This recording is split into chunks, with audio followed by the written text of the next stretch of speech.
Assalamualaikum warahmatullahi wabarakatuh. Jumpa lagi dengan saya di channel yang sama. Kali ini saya coba mau untuk memberikan tips dan trik atau sharing penggunaan HP Stream 8 Windows tablet. Ya, ini barang udah lumayan lama. Saya beli tahun 2015 dan sekarang masih tetap bisa dipakai dan awet. Jadi untuk device ini sebenarnya punya dua isu kalau menurut saya. Yang pertama adalah isu di storage sama isu di power.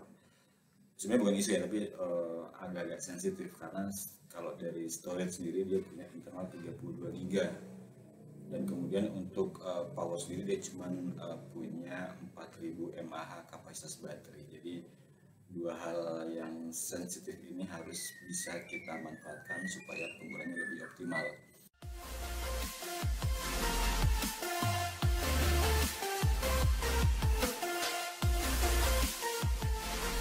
Nah, untuk yang pertama itu adalah terkait dengan driver. Jadi kalau bagi kalian yang masih menyimpan driver dari gadget ini, saran saya tetap disimpan di tempat yang aman, bila perlu taruh di USB atau di cloud storage mungkin, karena ini kan sekali lagi barang lama. Bagi kalian yang belum punya pun juga mungkin masih bisa download di webnya HP ya, masih tersedia. Sebelum nanti ini sudah sudah nggak ada lagi, nanti malah repot kalau kita sewaktu butuh minta ulang dan nggak punya drivernya. Yang kedua adalah masalah case. Ini yang saya gunakan masih case orinya.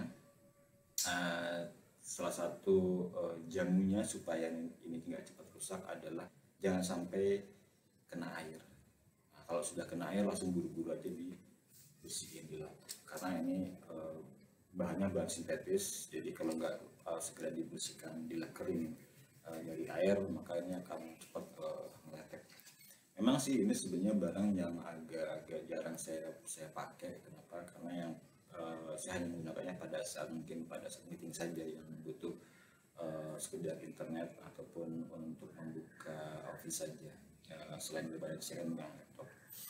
Kemudian yang kedua adalah masalah storage. Nah, storage sendiri itu tambahkan SD card semaksimal mungkin. Kalau nggak salah maksimal 32 GB. Jadi ini sudah saya tambahkan slot SD card 32 GB. Jadi totalnya 32 tambah 32 sebenarnya 64 GB yang ada di HP Stream tablet Windows milik saya ini. Nah, internal 32 GB itu hanya tersisa kurang lebih sekitar 8 GB pada saat kondisi fresh install. Ya, jadi maka harus kita lakukan setting supaya dokumen-dokumen ataupun video ataupun gambar ataupun musik itu dipindahkan ke drive yang ada di eksternalnya, SD card-nya. Cara settingnya itu ada di Windows setting. Yang kedua itu adalah mengoptimalkan penggunaan resource install program. Sebagai contoh misalnya browser yang kalau saya sarankan itu gunakan browser satu saja cukup. Jadi kalau ini kan defaultnya dia Windows Bing, maka dia pasti akan ada Internet Explorer. Nah, sebaiknya tambahkan satu saja cukup, misalnya browser Chrome. Saya lebih prefer memilih Chrome itu dia support untuk mendeteksi keyboard virtual. Jadi pada saat kita menggunakan tablet ini dalam posisi yang tidak terbungkus ini ya, terpasang begitu, maka ketika kita touch di screen-nya maka layar virtual itu akan muncul sehingga kita bisa dengan mudah untuk melakukan ngetik di tablet ini. Kemudian juga terkait dengan pemindahan setting folder TMP atau temporary Windows. Nah, kalau defaultnya pada saat kita install Windows itu directory temporary-nya itu akan ada di C Windows 10 atau C Windows TMP. Itu kita bisa ubah supaya itu dimasukkan ke drive eksternal. Nah, kemudian untuk yang terakhir sendiri itu aktifkan fungsi Hibernate.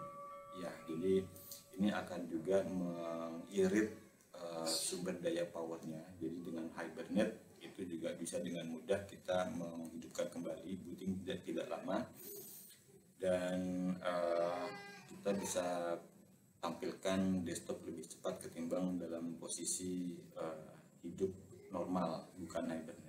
Mungkin itu dulu sharing dari saya, semoga bermanfaat untuk semua. Terima kasih telah menyaksikan. Wassalamualaikum warahmatullahi wabarakatuh.